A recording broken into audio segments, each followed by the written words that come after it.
Hi, my name is Natasha and I'm from ActiveRX. ActiveRX is not your ordinary health and fitness centre. By the time you reach 65 years of age, your strength decreases by 30%.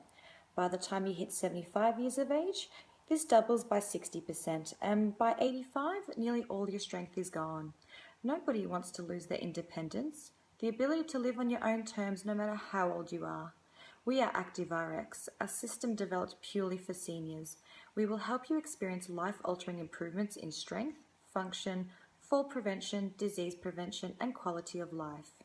We will be bringing the first ActiveRX to the town of Caboolture in Queensland, Australia. With a large number of baby boomers and future residents alike, Caboolture is the perfect starting point for ActiveRX. Now introducing our market potential and strategy is Benny. Hi, I'm Ben and I'm going to be covering market potential and strategy. So in 2011, the Moreton Bay Regional Council indicated an increase of 3.14% in population, and this spanned from years 2006 to 2011. This is expected to increase dramatically in the coming years. It's also perfectly resonated at ActiveRx's target market. The Australian Bureau of Statistics postulates that by 2051, Queenslanders aged 50 and up will account for almost half the state's population. The client base could expand as a result of this. Further from the ABS results, 5.8% of Caboolture's population identified as requiring some form of assistance due to disability. We will thrive by building great customer relationships and expansion through marketing media, specifically word of mouth. This will be a powerful tool in attracting new clientele. Whilst a range of fitness enterprises already exist within Caboolture, ActiveRx presents an entirely unique approach to fitness, chronic disease management, and general well-being. For this reason alone, the brand occupies a position in the market unlike those of its competitors. With a company ethos steeped in discovering alternative methods and combating the often debilitating effects of aging, the holistic approach presents a service not offered by any direct competitor. Opportunities for growth lie within an aging population and increased general awareness in fitness, health and well-being. Australians are more than ever aware about the positive effects of regular exercise. Now, following on from me will be Chris, and he'll be outlining how we intend to work with stakeholders in the company. Thanks, Benny. I'm Chris, and I'll be summarising the stakeholder charter. We'll work with the stakeholders through informing, and in this way we'll provide a helpful insight into the importance of keeping healthy in old age. ActiveRx will keep stakeholders up to date with newsletters that contain information such as changes to classes, operating hours, and personal trainer availabilities. The newsletter can be accessed online, which is an effective method of communication given the highly technological environment. Also through consulting, making informed decisions, considering alternatives, setting priorities, and welcoming feedback. ActiveRx will establish a stakeholder group, so stakeholders will be able to explore issues and suggest proposals for consideration. The special stakeholder group will be established with this main focus, rather than just being a decision-making group.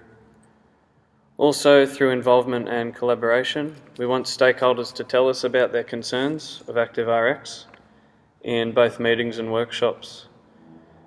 There will also be plenty of opportunities to get involved and have an effect on our strategies and plans. There may be those who want to act on our behalf and perform exercises to a group outside the confines of the building. Therefore, we'll aim to provide specialised training and education for those participants. We'll also encourage the participants to get involved in further activities and events that are run by ActiveRx, and also to be included in any events that are run by other stakeholders. So I'll now introduce you to our next member, Francis, who will give an overview of the financial sector of the franchise.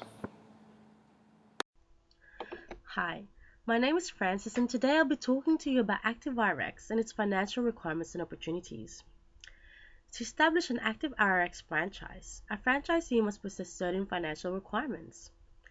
Firstly, they must have a net worth of $500,000 which is equivalent to 683,000 Australian dollars.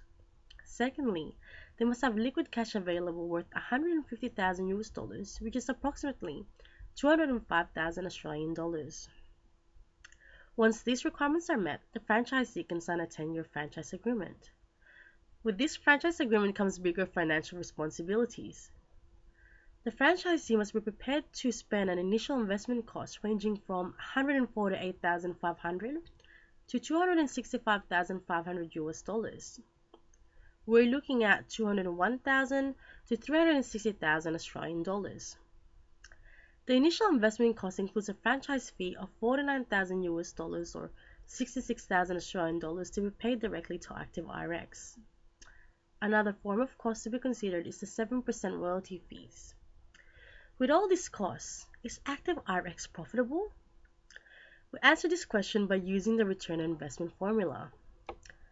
This is calculated by deducting the initial investment cost from earnings and dividing it by initial investment costs. With this formula, we will be using the yearly earnings of ActiveRx Scottsdale, Arizona, which is $99,000 US or 134,000 Australian dollars.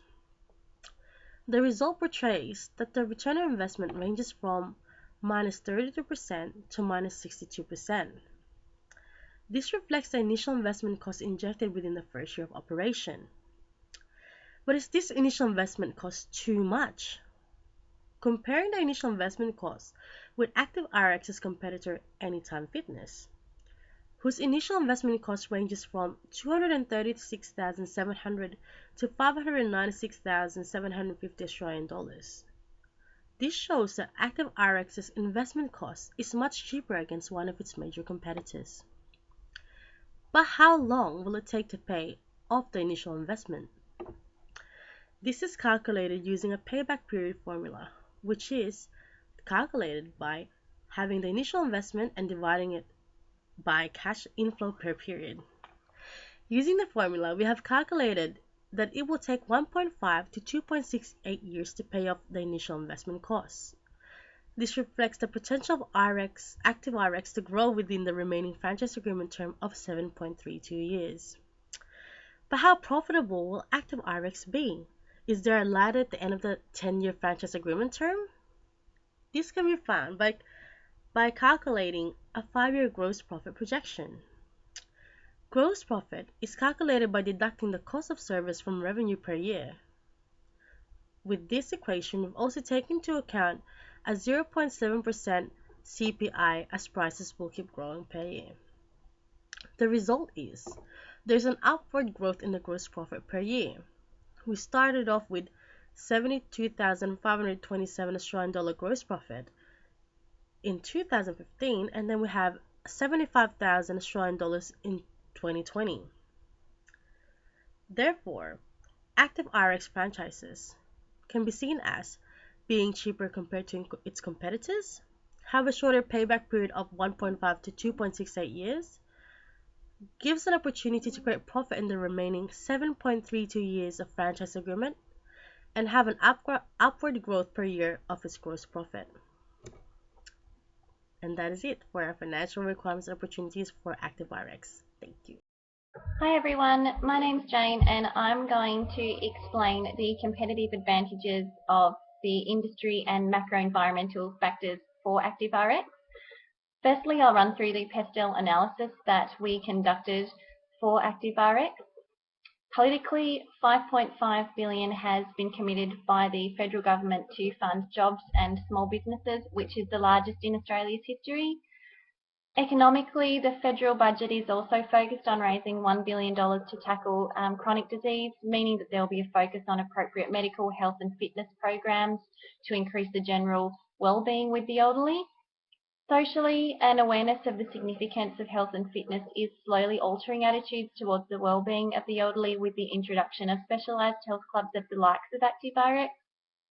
Technologically, the ageing population is becoming aware of the risks associated with the lack of physical activity through popular social media platforms.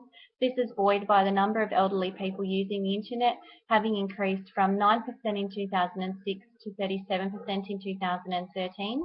Environmentally, as the Australian environment and climate experiences increased temperatures, humidity, rainfall, sun exposure, the demand for indoor facilities is growing.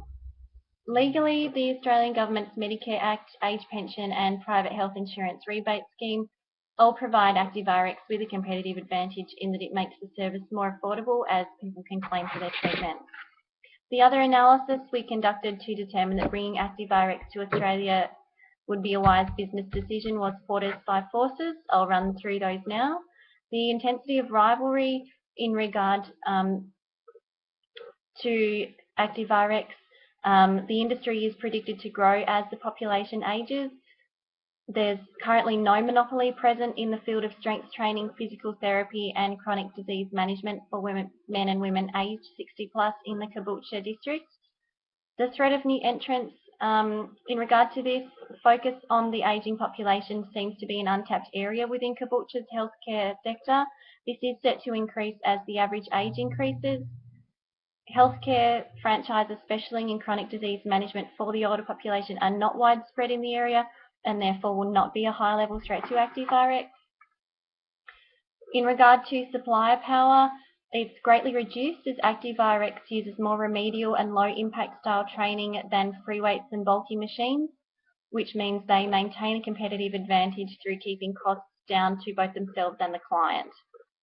Buyer power, currently the target demographic does not have other options, so buyer power is not something of concern at this point. Even as impending competitors establish, it is expected that the projected population growth in the target market will mean that ActiveRx's client numbers will continue to grow. Finally, in regard to the threat of substitutes, ActiveRx has a competitive advantage in its threats of substitutes is currently low, but we would expect that to rise as impending competitors follow in ActiveRx's. In summation, our decision to get involved with ActiveRx, particularly with our extensive research on demographics, marketing strategy, stakeholders, competitors, and costs involved, including startup fees and royalties, return on investment, and profit, it only makes sense to introduce such a thriving company to Australia and one by one improve the quality of life to our aging society. ActiveRx is not your ordinary gym.